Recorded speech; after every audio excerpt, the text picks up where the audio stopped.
The air in the Davenport estate gardens was thick with the scent of white roses and old money. It was a perfume I'd known my whole life, but today it felt different, amplified, as if the very molecules were vibrating with anticipation. From my position as maid of honor, I had a perfect, slightly side-on view of my sister, Clara, and her soon-to-be husband, Liam Sterling. They were a portrait of impossible perfection, etched against a backdrop of weeping willows and a sky so flawlessly blue it seemed curated for the occasion. Clara was the sun around which our family orbited. She was effervescent, a creature of light and laughter, with hair the color of spun gold and a smile that could disarm armies. Today, in her bespoke Vera Wang gown, she looked less like a bride and more like a celestial being who had graciously descended to earth for a few hours. Her eyes, the same deep sapphire as our mother's, were fixed on Liam, and they shone with a love so pure and potent it was almost tangible. And Liam was the kind of man you read about in novels but never expected to meet. He was tall and broad-shouldered, with a classically handsome face, dark, thoughtful eyes, and a quiet confidence that was the perfect counterpoint to Clara's bubbly energy. He had appeared in our lives 2 years ago, a self-made man in the tech industry, charming and intelligent, and he had pursued Clara with a gentle, unwavering devotion that had won over even our formidable father. He wasn't from our world of inherited legacy and century-old traditions, but he navigated it with an easy grace that made him seem like he'd always belonged. He was, in every conceivable way, perfect for her. I watched them from my spot, my bouquet of peonies and baby's breath feeling heavy in my hands. I loved my sister more than anyone, and her happiness was my own. But a tiny, persistent splinter of unease had lodged itself in my mind for weeks. It was nothing I could name. It was just a feeling, a dissonance in the flawless harmony. Maybe it was the way Liam's smile sometimes didn't quite reach his eyes when he looked at our father, or the fleeting, almost imperceptible shadow that would cross his face in unguarded moments, a flicker of something ancient and weary. I dismissed it as pre-wedding jitters, projecting my own anxieties onto him. After all, marrying into the Davenport family was like being acquired by a powerful, benevolent corporation. There were expectations. There was pressure. Our father, Richard Davenport, sat in the front row, a titan in a tailored Tom Ford suit. His face was a mask of regal satisfaction. This wedding was more than a union of two people. It was a merger of legacy and ambition, a cementing of the Davenport dynasty. He had approved of Liam from the start, seeing in him a reflection of his own youthful hunger, but with a polish he could mold. Beside him, our mother, Eleanor, dabbed at her eyes with a silk handkerchief, her expression one of perfectly composed maternal pride. The officiant, a kindly old man with a voice like warm honey, was speaking. A bond of love and commitment, a sacred covenant to be cherished and protected. I glanced at Liam. He was gazing at Clara, his expression unreadable. For a second, I saw that shadow again, deeper this time. Attention pulled at the corners of his mouth. He looked haunted. I blinked, and it was gone. He was smiling again, the perfect, adoring groom. I told myself I was imagining things. This was Clara's day. Perfect day. And now? The officiant said, turning to my sister. Clara, do you have vows you wish to share with Liam? Clara beamed, her face luminous. She turned more fully towards Liam, her hands finding his. Liam, she began, her voice clear and steady, though brimming with emotion. From the moment I met you, I felt like I had finally come home. You see me, the real me, in a way no one ever has. You challenge me, you cherish me, and you make me laugh every single day. You are my anchor in the storm and my greatest adventure. With you I am brave. With you I am whole. I promise to love you fiercely and tenderly. I promise to be your partner in all things, to build a life with you filled with joy, and to be your constant, your family, and your home, for all the days of my life. I love you, more than words can say. A collective, sentimental sigh rippled through the 400 guests. My mother was openly weeping now, and even my father's stern facade seemed to soften. I felt a lump form in my own throat. It was beautiful. It was real. The splinter of doubt I'd felt began to dissolve in the warmth of her words. How could I have questioned this? Liam's hands tightened on hers. He swallowed, his Adam's apple bobbing. When he looked at her, his dark eyes were glistening with unshed tears. The officiant smiled. Liam. Liam took a deep breath, as if steeling himself. He opened his mouth to speak, and for a moment, the idyllic scene held. The birds sang in the willows, the sunlight dappled the lawn, and my sister stood on the precipice of her new life, her face alight with hope. Clara, he started, his voice a low, rough murmur. When I first saw you across the room at that charity gala, I thought you were the most beautiful woman I had ever seen. A light, that's what you were. And as I got to know you, he trailed off. The silence that followed was small at first, a tiny crack in the crystal perfection of the moment. Clara's smile faltered slightly, replaced by a look of gentle concern. Liam, she whispered. He didn't seem to hear her. His gaze had intensified, but the adoration was gone, replaced by something raw and agonizing. It was a look of such profound inner conflict that it made the air grow cold. He seemed to be wrestling with a legion of invisible demons right there on the altar. The guests began to shift uncomfortably in their seats. My father's brow furrowed. I took an involuntary step forward, my heart starting to pound a frantic, heavy rhythm against my ribs. Liam, darling, are you all right? Clara asked, her voice a little louder now, a thread of anxiety weaving into it. He blinked, slowly, as if coming out of a trance. He let go of one of her hands and raised his own to cup her cheek. His touch, which had always been so gentle, now seemed freighted with a terrible sorrow. He wasn't looking at a bride anymore. He was looking at a casualty. I can't, he whispered, the words so quiet they were almost swallowed by the breeze. You can't what? Clara's voice trembled. The color was beginning to drain from her face. He shook his head, a single, devastatingly final movement. I can't do this. I can't marry you. A gasp spread through the crowd like a shockwave. It was sharp and sudden, the sound of 400 fairy tales shattering at once. My mother's hand flew to her mouth. My father started to rise from his seat, his face darkening with thunderous rage. What is the meaning of this? He boomed, his voice accustomed to absolute obedience. But Liam ignored him. His eyes were locked on Clara's, and they were filled with a desperate, pleading anguish. He looked like a man about to confess to a murder. All of this, Liam's voice grew stronger, laced with a bitterness that was utterly foreign, chilling. He gestured vaguely at the opulent surroundings, the guests, the altar. It's a lie. Our entire relationship has been a lie. Clara flinched as if he had struck her. Her face, moments ago so radiant, was now a mask of utter bewilderment and pain. A lie? Liam, what are you talking about? I don't understand. He finally tore his gaze from her and looked out over the crowd, his eyes scanning the front row until they landed, with surgical precision, on our father. The look that passed between them was not one of a nervous groom and a powerful father-in-law. It was a declaration of war. He understands, Liam said, his voice ringing with a cold, hard clarity that silenced every whisper, every rustle of fabric. Don't you, Richard? My father was on his feet now, his face a mottled purple. Security, he roared. Get this lunatic out of here. Now. 2 burly men in suits started moving from the periphery, but Liam held up a hand, not to them, but to the audience at large. Before you throw me out, I think your guests deserve to know the truth. I think Clara deserves to know the truth. He turned back to my sister. Her body was trembling, her hands gripping her now wilting bouquet so tightly her knuckles were white. She looked small and breakable, a porcelain doll caught in the epicenter of an earthquake.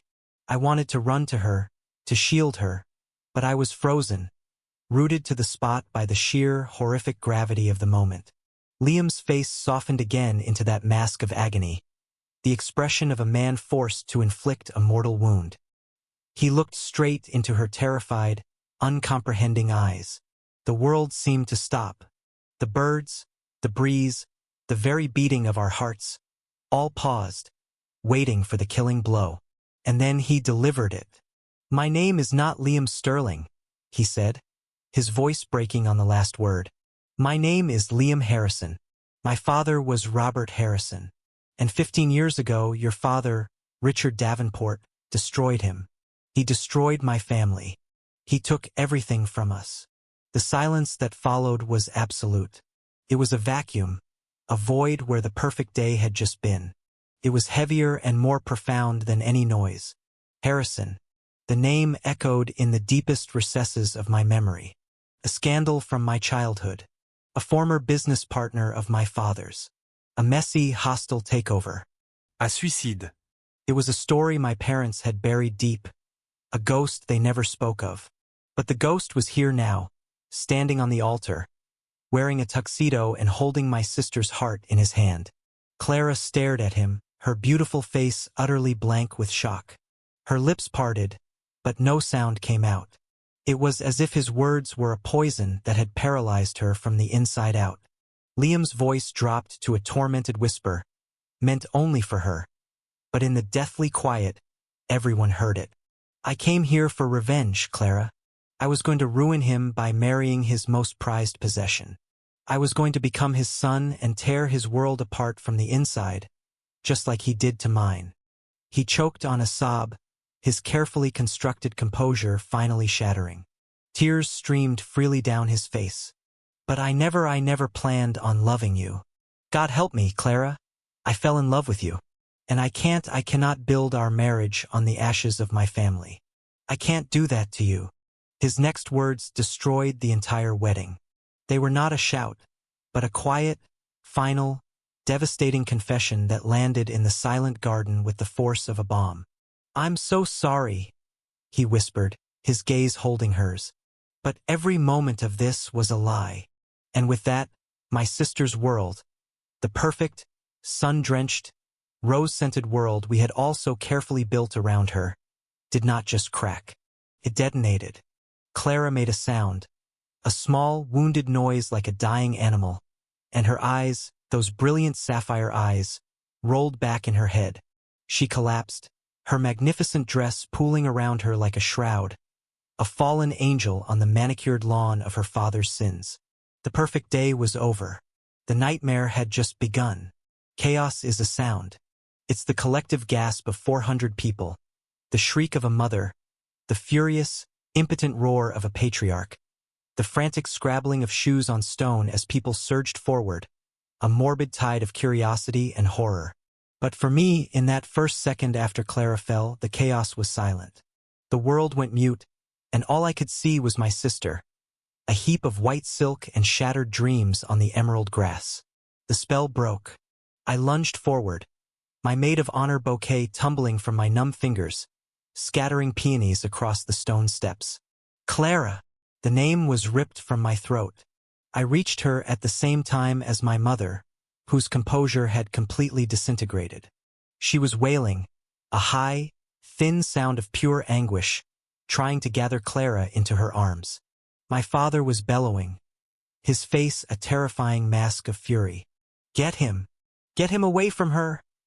He screamed at the security guards, who had finally reached the altar and were now flanking Liam, their expressions grim. Liam didn't resist. He stood like a statue, his face a wreck of tears and self-loathing, his eyes still fixed on Clara's unconscious form. He looked like he wanted to die. As the guards put their hands on his arms, he made a move not to fight, but to step towards Clara. I put myself in his path. I am not a fighter. I am the quiet one, the observer, the younger sister who lived in Clara's brilliant shadow. But in that moment, a ferocious, primal protectiveness surged through me. "Don't you touch her," I snarled, my voice shaking with a rage I didn't know I possessed. "You've done enough." His eyes, dark with so much pain they seemed like black holes, met mine. There was no malice in them, only a bottomless, soul-crushing regret. Ilara. He breathed her name, as if pleading for something forgiveness, understanding absolution that he knew he could never have. I had to. The lie, it would have been poison. And this isn't? I shot back, gesturing wildly at my collapsed sister, the horrified guests, the smoldering ruins of the day. This is your cure? The guard started to haul him away, down the side of the altar and towards a service path, away from the prying eyes of the guests who were now a cacophony of whispers, phone cameras, and frantic speculation. The Harrison boy. My God. It's the Harrison boy, I heard someone say. The ghosts of the past were being resurrected on the manicured lawns of the present. My focus snapped back to Clara. A doctor from the guest list was pushing through the crowd. Give her space. Someone give her space. My father, his authority absolute even in crisis, took charge. Everyone back. Ilara, Eleanor, let's get her inside. The wedding is over. Everyone, please, leave the premises immediately. His voice was iron, but I could hear the tremor beneath it. This was not just a ruined wedding. It was a public execution of his reputation.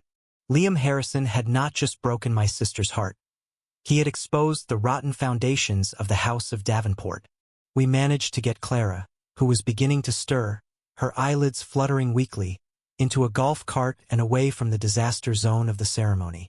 We drove past tables laden with untouched food, past a towering, seven-tier cake that now looked like a monument to a tragic failure, past a string quartet that had packed their instruments in stunned silence. Every detail of the perfect day was now an artifact of a lie. We took her to the bridal suite in the main house, a room that had been filled with laughter and champagne only hours before. Now it felt like a tomb. We laid her down on the massive four-poster bed. Her dress, the symbol of her dreams, was now grass-stained and crushed. She was conscious, but barely. She stared at the silk canopy above her, her eyes vacant.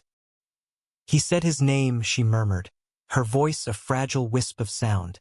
Harrison. My mother was pacing the room, her hands twisting the pearls at her neck. A madman. A vicious, vindictive liar. Richard will handle him.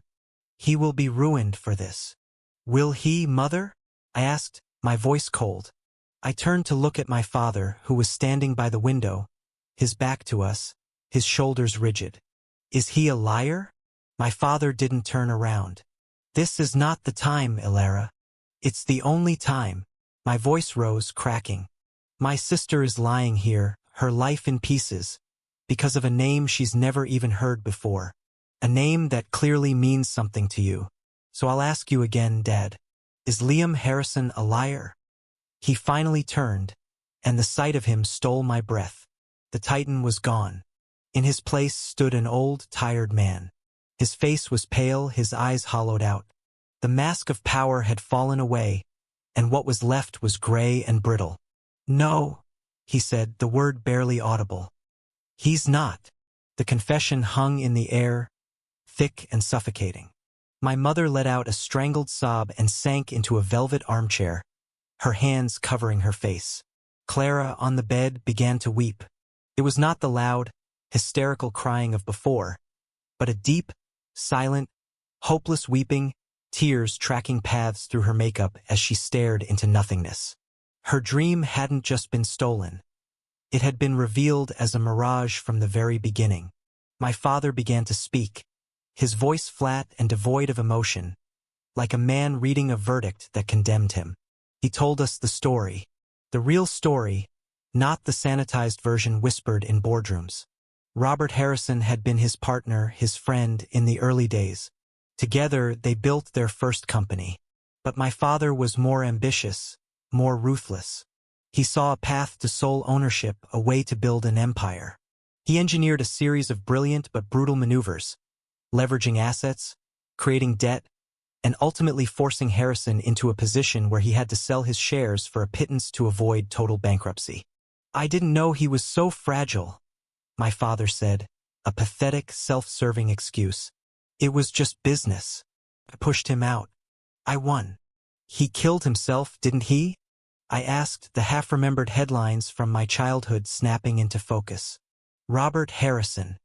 He shot himself in his study 2 weeks after you took the company. My father flinched. His wife lost the house. The children, a boy and a girl, they were sent to live with relatives. They disappeared. I never thought. He never thought the ghost would come back. He never thought the son he'd orphaned and dispossessed would grow up, rebuild himself in the shadows, and walk right through the front door with a charming smile and a heart full of vengeance. Liam hadn't just planned to get close to us. He had meticulously crafted his persona. He'd founded a successful company in an industry my father didn't fully understand, making his wealth seem legitimate and self-made. He had studied us. He knew Clara was the key, the one thing my father truly loved, the one vulnerability in his armor. The horror of it was dizzying. Every dinner, every holiday, every laugh, every "I love you," all of it had been scripted. A 2-year performance. I thought back on all the little things, the way Liam would ask my father questions about his early career.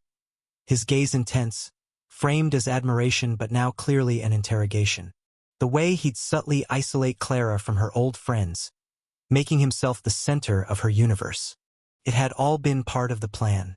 And then, the most painful truth of all. The part that Liam himself had confessed. He fell in love with her. The Avenger had been snared in his own trap. I could see it now. The haunted look in his eyes wasn't just the burden of his past.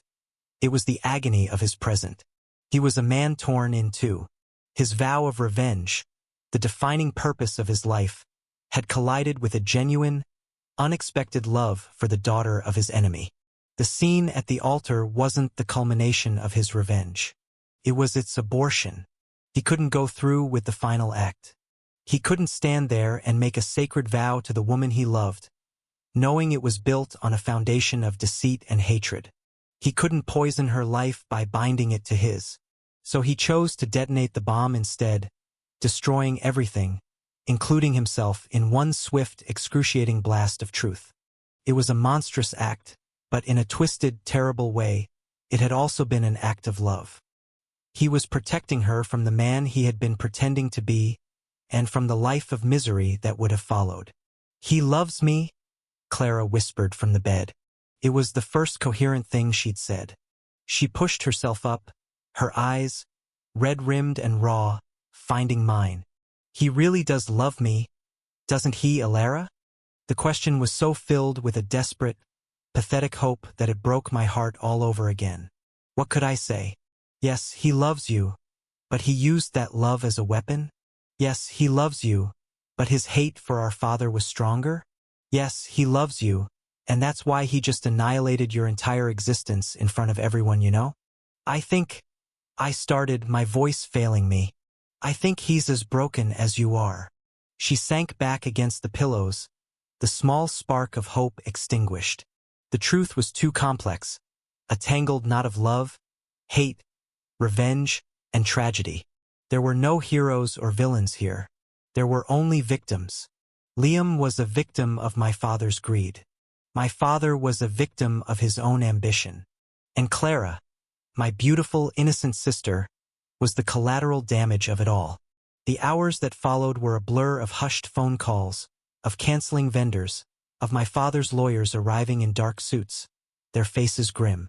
The world outside the bridal suite was in a frenzy. The story was already breaking, the scandal of the century for our small, insular community.